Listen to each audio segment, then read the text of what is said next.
pourquoi vous êtes là aujourd'hui? Pourquoi on est là aujourd'hui? Parce qu'il y a un problème grave qui se passe dans l'intérim, c'est la santé et la sécurité au travail. Beaucoup d'entités du travail temporaire négligent cette partie. Et donc au niveau du prisme emploi, des négociations ont été ouvertes il y a 3 ans de cela. 3 ans de cela, le cahier certes il est ouvert mais n'a pas avancé. Et la CGT ne peut tolérer cette pratique parce que sur les résultats de l'année dernière, nous sommes à 67 blessés dans l'intérim et 35 000 accidents avec arrêt.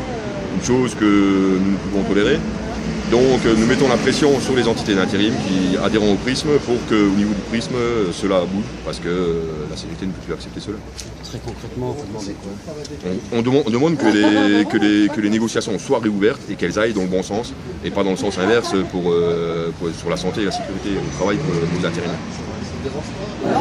C'est des remontées des intérimaires qui font que ça a évolué dans le mauvais sens ces dernières années? Ah oui, ça évolue de plus en plus mal. Bon, certes, parce que déjà il y a plus d'intérimaires, vu la précarité actuelle qu'il y a, vu les fermetures d'entreprises qu'il y a un peu partout, donc beaucoup de salariés se retrouvent dans le monde de l'intérim. Donc ça nous fait un potentiel intérimaire plus élevé, donc certes plus d'accidents.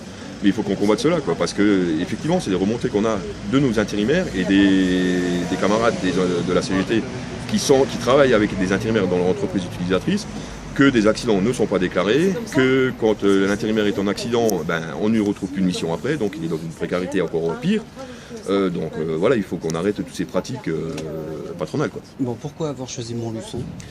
Pourquoi avoir choisi Montluçon? Parce que Montluçon, c'est des remontées qu'on a eues par rapport aux camarades de la CGT du terrain, qui, eux, certes, nous étant sur Paris, on ne peut pas avoir toutes les informations, mais grâce à la CGT du territoire et grâce à l'UL de Montluçon, des salariés nous ont remonté comme quoi que les visites de poste obligatoires quand on délègue un intérimaire n'étaient pas faites, donc ce qui accroît le risque des accidents, et que beaucoup d'indemnités n'étaient pas versées, donc ça c'est un autre problème qu'on réglera par la suite.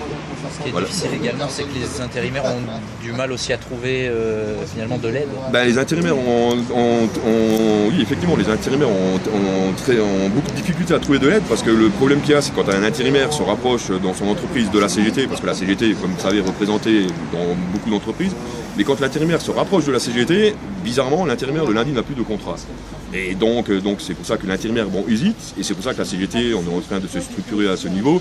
Nous sommes en train de monter des permanences un peu partout dans les unions locales pour que l'intérimaire puisse venir sans que sa direction ne le voie et puisse venir vers la CGT et que la CGT puisse l'orienter sur de bonnes bases et puis dans un monde meilleur.